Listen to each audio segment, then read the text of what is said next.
L'invité de ce Smart Impact, c'est Stanislas Potier. Bonjour. Bonjour. Bienvenue, vous êtes le président de l'association BBCA, co-organisateur de ce troisième salon de l'immobilier bas carbone.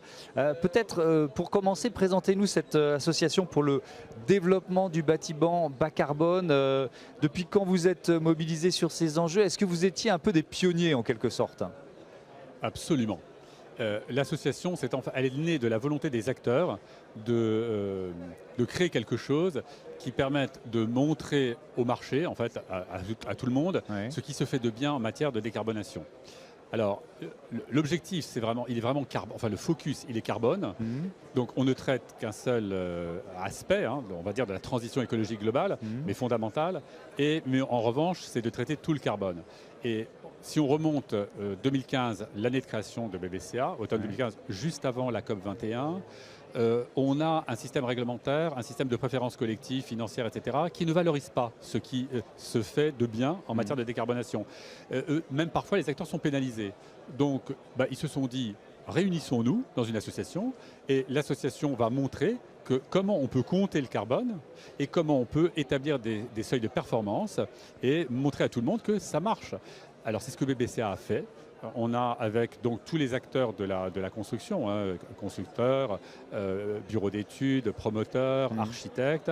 La seule chose qu'on n'a pas mis dans l'association, c'est des fabricants de matériaux, parce que l'association voulait rester absolument libre vis-à-vis des modes constructifs, être œcuménique. Et les choses évoluent très vite, il y a beaucoup d'innovations. Donc, on est né 2015, à l'automne 2015, un peu avant la COP 21. On a évidemment bénéficié du succès de la COP 21 puisqu'il y a eu une mobilisation politique internationale sur le carbone et on a commencé à produire nos référentiels qui eux-mêmes sont traduits en labels BBCA distribués par les certificateurs dès le début 2016. Donc ce label, on y reviendra, mais j'aimerais qu'on détaille un peu le rôle que vous avez pu jouer avec votre association, vos travaux, vos actions sur la mise en œuvre de la réglementation RE 2020 qui est quand même plus exigeante, plus ambitieuse pour la filière construction. Vous êtes quoi à l'origine? Vous y avez participé? Comment on peut qualifier votre rôle? Vous savez, quand on a été créé, on a un peu bousculé le paysage. Parce que vous aviez des associations tout à fait méritantes qui ont fait évoluer les pratiques du secteur. Mais on a bousculé les choses avec une vision qui dérangeait un peu à l'époque, mono-sujet sur le carbone.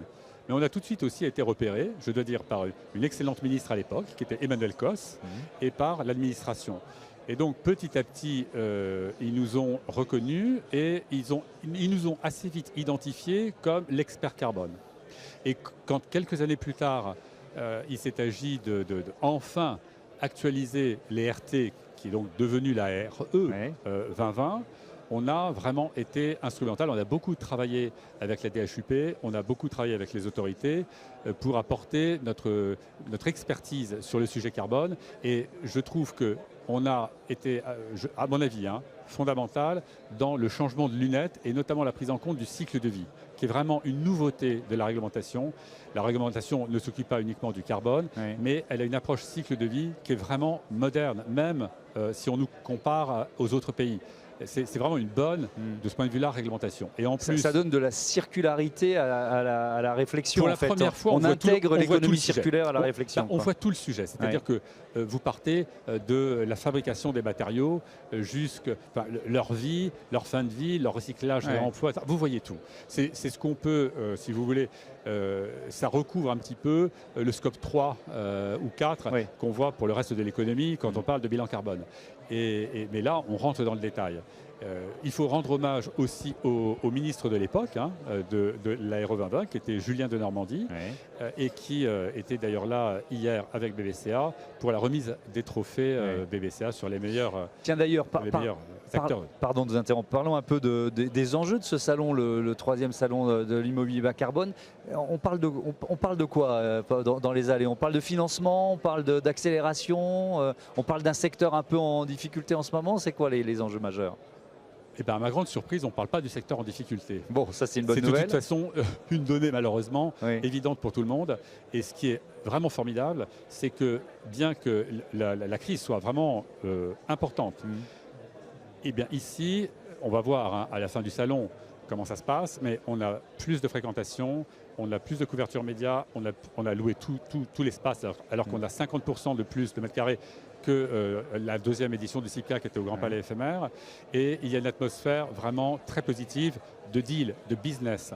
Donc l'objectif, quand on a créé le CIPCA avec France Convention il y a 3 ans, c'était qu'il y ait une place, en fait, une sorte de place de marché où tous les acteurs de la filière puissent se rencontrer, y compris, là, pour le coup, les fabricants de matériaux aussi. Et que ce soit un endroit où, très concrètement, on puisse avancer, partager les innovations, les best practices. Et je trouve qu'on a ça aujourd'hui. C'est-à-dire que les financeurs sont là, ils viennent discuter avec les promoteurs, avec les professionnels, etc. On a toute la chaîne de valeur. Et là, j'animais une table ronde où on avait Isabelle Semama qui dirige AXA IM Hals, fondamentale, hein, la gestion d'actifs sur notre problématique. Et la nouveauté d'ailleurs de cette année, c'est qu'en plus de nos clients, si je puis dire, traditionnels, les promoteurs, les constructeurs, les architectes, les fabricants de matériaux, on a aussi, donc les financiers, on les avait déjà l'année dernière, ils sont là cette année, mais on a aussi les utilisateurs. Hein. Vous avez beaucoup de directeurs immobiliers qui sont là, parce que finalement, n'importe quelle entreprise utilise des bâtiments, et elle a aujourd'hui des exigences vis-à-vis de ces bâtiments, le locataire aussi. Bon. Et vous avez beaucoup plus de collectivités locales et d'élus, parce que là aussi, ce sont des donneurs d'ordre essentiels pour nos affaires. Qui mettent une condition d'engagement environnemental et bas carbone à tous les projets maintenant. Et BBCA a créé un label pour les quartiers, les territoires bas carbone, ce qui est très intéressant parce qu'on déborde, si je puis dire, le bâtiment, on intègre tout ce qui se passe sur un territoire, et là, les collectivités locales peuvent s'étalonner, peuvent, avec vraiment un référentiel extérieur, validé, authentifié, transparent, s'engager de façon très précise sur la décarbonation. Alors ça, c'est une nouveauté aussi de cette année. Justement, ce label, ou ces labels d'ailleurs, il y a plusieurs labels, le BCA ?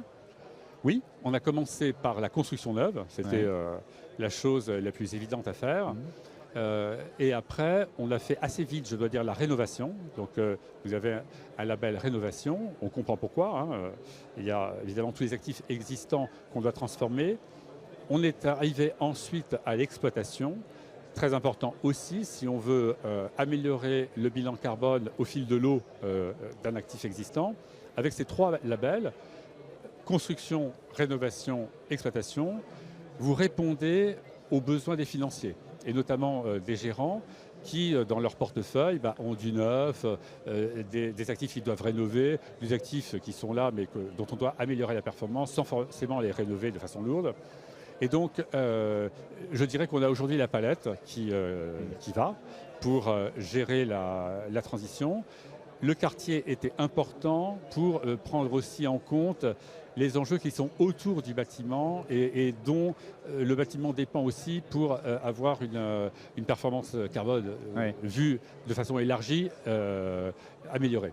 Dernier mot, dernière question sur les Jeux Olympiques et Paralympiques de Paris. Ça a été une vitrine pour ces labels justement ?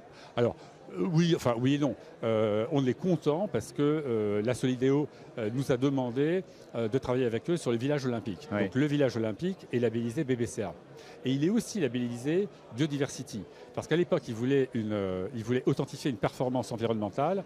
Et nous, on leur a dit, on va vous faire une proposition conjointe avec des copains, Biodiversity. Et comme ça, vous aurez une performance authentifiée sur le carbone et une performance authentifiée sur la biodiversité. On ne mélange pas tout et vous êtes certain du niveau de performance que vous avez sur les 2 sujets qui sont fondamentaux. Et ça, à mon sens, c'est une évolution importante de l'ESG et de l'appréciation de performance. Il ne faut pas mélanger les choux et les carottes. Si on veut être rigoureux dans la présentation des performances, il faut isoler certains sujets fondamentaux. Le climat, le carbone, c'est absolument fondamental. On ne peut pas le compenser avec d'autres performances sur d'autres sujets qui peuvent être importants. Mais... Merci beaucoup Stanislas Potier. Bon salon, bon CIPCA. Mais merci à vous. On va continuer d'ailleurs de parler urbanisme tout de suite. Comment concevoir des espaces urbains adaptés à ce réchauffement climatique.